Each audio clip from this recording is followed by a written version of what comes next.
हे महादेव, अपना नाग के 500 साल इंतजार कर तनी। ऐसा कोनो दिन ना हो कि देर और हम पूजा ना कैलो हो। हमार बस इतना ही इच्छा बावे कि हमरा नाग से हमके मिलवा दे। बस बहुत हो गई। अगर जे हमरा नाग के हमरा से ना मिलवा तो ए जा पटक पटक के अपन सर जान दे देम अपन।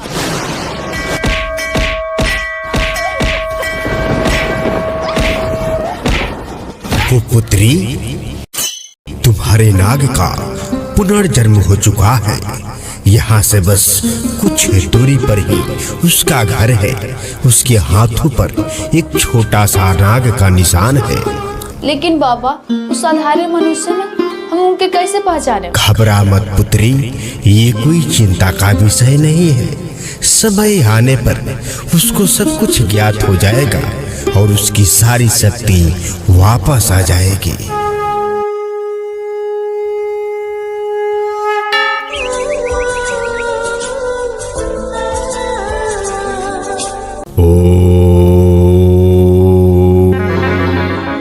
शिवा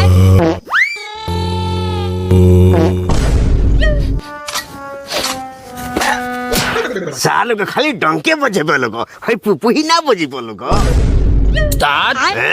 बचपन से साला जवानी आ गई, आज तक ले जापानी तेल के पकौड़ी ना खैनी। सही कहता रह जनतर, सोने धंधा रही तो कुछ दिन में हाथ काम कोइल बंद कर दी। लाठी हुकल बानी गुरुदेव, ऐसा दिन रही तो नाग नागिन के खोजते होते हम एक दिन ऊपर चल जाई। रे सरवा, तनी चला हो सके चपाट रे, तनी शुभ शुभ ना बोलो सो। गुरुदेव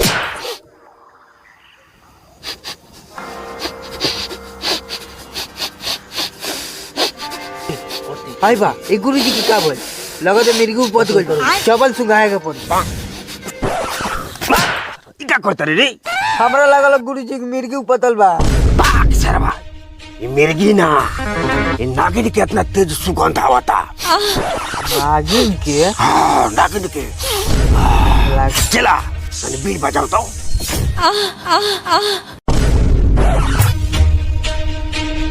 रे सरवा, हक के पानी ना छुले रहे का रे? ना गुरुजी, ना रला पानी पता ऐसे पोछ के चले नहीं है। ओ सरवा को हो तनी हमर सीधी काहे नहीं के प्राप्त हो। भाग सर, जो पहले चूतर धोके दो, भाग जल्दी। जंतर दे बीन बजाओ तो। गुरुजी, हाँ। नागिन बीन बजावला से ना आई, ओकरा खातिर मंत्र मारे के पड़ी। मंत्र मारे के पड़ी? तुम्हार मंत्र? जी गुरुदेव। मार मंत्र। अंतर मंत्र जादू टोना ई सब हमार खेल खिलौना बारे नागिन कामना कोना।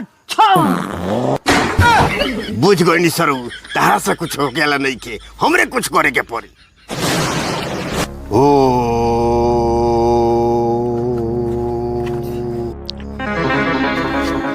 चला। हाँ गुरुदेव। नागिन तो अपन पासे के गांव में पिया। चला से जल्दी उठाओ बहन।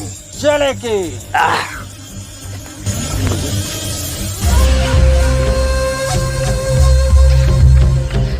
हे भगवान, 5 साल से हमार परीक्षा लेता, पता ना हमार नाग कौना रूप में, कौना रूप में ना, कौना हाल में हो। सिगरेट तो बहुत पियनी से कुछ और पिए के मन करता है। तो खाली यही में ध्यान रहेला। हो देख कितना कंटाप माला होती है। चलो तो माला होती है, पानी बनावल जाओ। जाने मन हटा गइलू चौड़ा में अकेला, चलो खेलल जाओ खेला। रे, हम दूसर मिशन पे निकल बनी, हमरा के डिस्टर्ब मत कर सन, चुपचाप से हमरा के जाई दस। अरे तहार तो मिशन पूरा होकबे करी करे जा, चलो पहले हमनी के मिशन पूरा करे दो। अरे पापा, हमारा रास्ता छोड़ दस ना, तो बाद में बहुत पछताई के पड़ी। काहे किसिया तारू करे जा, होइला पैसा धला चोली में, चल चल ईटा खोली में। लागता कि तहनी का अपन असली रूप देखावे के पड़ी। दिखाओ ना, हम तो देखई के चाहत है।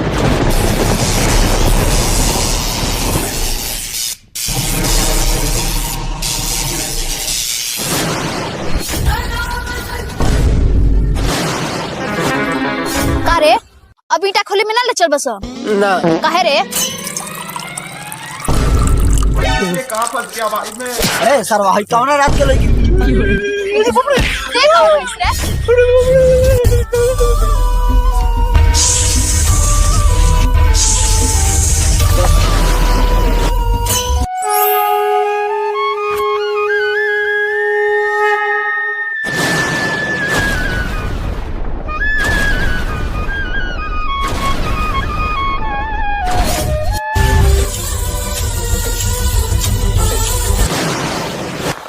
नागराज रहुआ हमके मिल गनी, हमार 5 साल का तपस्या सफल हो गई। ज्योति इतना दिन से तू कहाँ रहलू हो? नागराज बहुत लंबा ये कहानी बावे, चलिए रहुआ का हम रास्ता में बतावत। लेकिन ज्योति अपनी चलल कहाँ जाई? कहाँ चलल जाई? एमाजॉन के जंगल में चलल जाई। ना ज्योति हम नहीं जा सकत। पर काहे नहीं जा सकत? शायद तारा पता नहीं खे ज्योति, हम गरीब परिवार से बानी, हमरा घर में एक बूढ़ा बाप और बूढ़ी माई बाड़ी, तो कि हम ही सहारा बानी।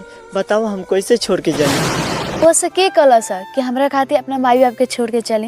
वही तो कहा तारू कि अमेजन के जंगल में चले के बा। अरे पागला, हमने अमेजॉन के जंगल में चल के भगवान से प्रार्थना करके और साधारण मनुष्य बन के चली आवल जाए। सचू का? हाँ। तो अब चलो चलो चलो।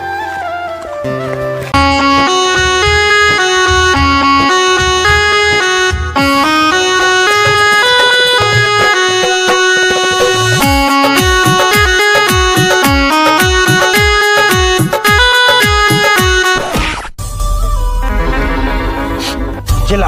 हाँ गुरुजी। बुझाता नागिन यही गाँव में बिया। गुरुजी रुकी, अब चलते चलते गोर दुखा गइल बा, अब रहे दी। बताओ सर हम काहे मरनी हो? काहे मरनी हो? ते सर्व कोनो काम शुरू होके का पहले खत्म कर देता रे। शायद आज तुरा पता नहीं खे, आज अमावस के रात हो, आज नाग के मनी पाके हम अमर हो जाए। चल चला चल, मंजिल नजदीक आ गई बा। बजाओ बेन।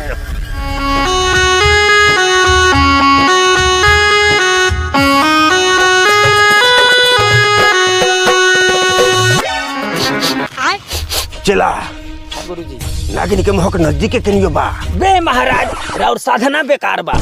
भाई हमार साधना बेकार नहीं के हो सकत, हम पदले बानी। बाग रे सरवा, तो नागिन के सुगंध खनी काहे पता तरे थे। चल भी बजाओ।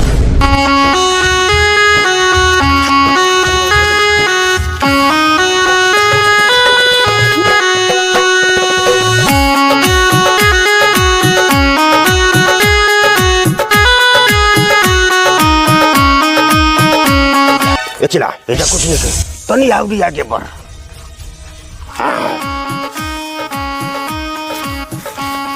चलो चलो, तारा पहले नु बतावे के चाहिए। चला गुरुदेव। नागिन भेटा गई। अरे सलरी अभी नया जीवन के शुरुआत ना गई तो मुसीबत कहाँ से आ गई?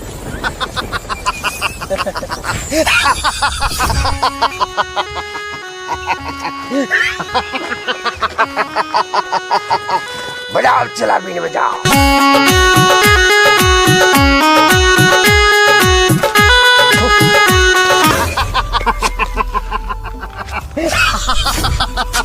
आज हमार मनोकामना पूरा हो गई। आज नाग के मनी पाके हम अमर हो जाए।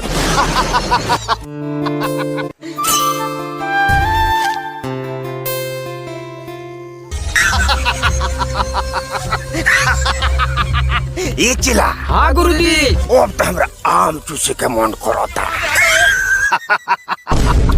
ए गुरुदेव, आई इतना रात के आम कहाँ से आई? जो नहीं अपने बाबा के अमुआ तुर के लिया। सरो हम इतना सुंदर नारी अपना जीवन में पहला बार देखा था नहीं। अब तो इकरा के मारे के ना, अब तो यापन बनावे के। चिला। हाँ गुरुदेव। भी बजा।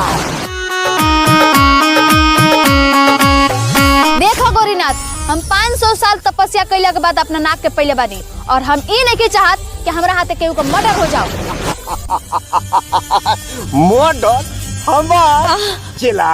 हाँ गुरुदेव। तनी बताओ सा हमरा बारे में। ए नागिन, हमनी आदमी बानी 3 बजाइले सबीन।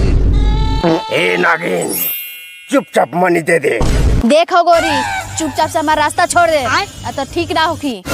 माने तो प्यार से, ना माने तो चिला। बजाओ बीन।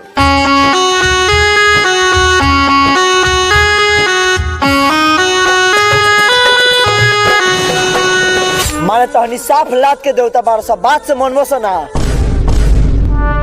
साला अब 1 घंटा इनका से मिलला ना भइल, तो तहनी ओला करे के फिर में लाग गइल सो। बाबू तोरा एमाजॉन के जंगल में चले के बाद हम लेके चल तनी। चिला हाँ गुरुदेव। बजाओ तनी बीन।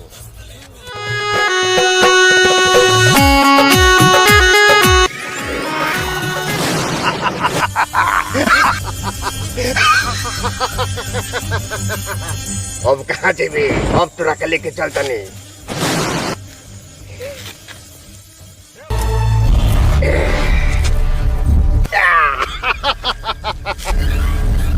चल चला चल। चले के गुरुदेव।